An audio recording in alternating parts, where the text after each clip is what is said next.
முத்தமிழறிஞர் கலைஞர் அவர்கள் முதலமைச்சராக இருந்தபோதுதான் மாற்றுத்திறனாளிகளின் நலத்துறையை முதலமைச்சர் வசமே வைத்துக் கொண்டார்.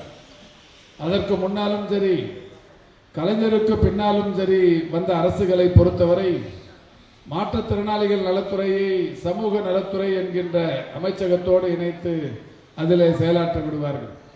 ஆனால் நம்முடைய மாண்புமிகு முத்தமிழறிஞர் கலைஞர் அவர்களும் வணக்கத்திற்குரிய தமிழ்நாட்டின் இன்றைய முதல்வர் முத்துவேல் கருணாநிதி ஸ்டாலின் அவர்களும் இந்த மாற்றுத்திறனாளிகள் நலத்துறையை தங்களிடத்திலேயே வைத்துக்கொண்டு இவர்களுக்கு தினந்தோறும் ஏதாவது ஒரு வகையில் நலத்திட்டங்களை செய்வது என்பது முடிவெடுத்து வழங்கிக் கொண்டிருக்கின்றார்கள்.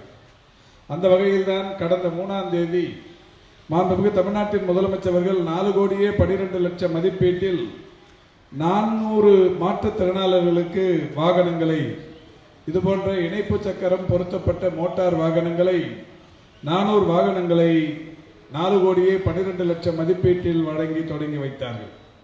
அந்த வகையில் இன்றைக்கு தென் சென்னையில் ஒரு 50 பயனாளிகளுக்கு இணைப்பு சக்கரம் பொருத்தப்பட்ட பெட்ரோல் ஸ்கூட்டர்கள் இன்றைக்கு இப்போது வழங்கப்படுகிறது. இதில் சைதாப்பேட்டை, வேளச்சேரி, சோழிங்கநல்லூர், விருகம்பாக்கம், மதுரவாயில், தியாகராய நகர், ஆயிரம்விளக்கு, வலசரவாக்கம், சேப்பாக்கம், ஆலந்தூர் என்று பல்வேறு பகுதிகளிலிருந்தும் இந்த 50 பேர் இன்றைக்கு பயனாளர்களாக தேர்வு செய்யப்பட்டு அவர்களுக்கு இந்த இணைப்பு சக்கரம் பொருத்தப்பட்ட பெட்ரோல் ஸ்கூட்டர் வழங்கப்படுகிறது என்பதை மகிழ்ச்சியோடு தெரிவித்துக் கொள்கின்றேன்.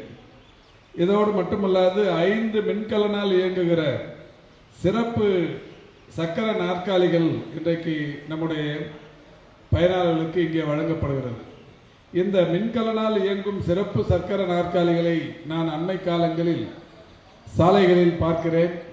மிக நேர்த்தியாக, போக்குவரத்துக்கு எந்த விதமான இடையூறும் இல்லாமல் சாலை ஓரங்களில் இந்த தோழர்கள் அந்த வாகனத்தை இயக்கியபடியே தங்களுடைய அன்றாட பணியை செய்கிற போது உண்மையில் மிகப்பெரிய அளவிலான மகிழ்ச்சி.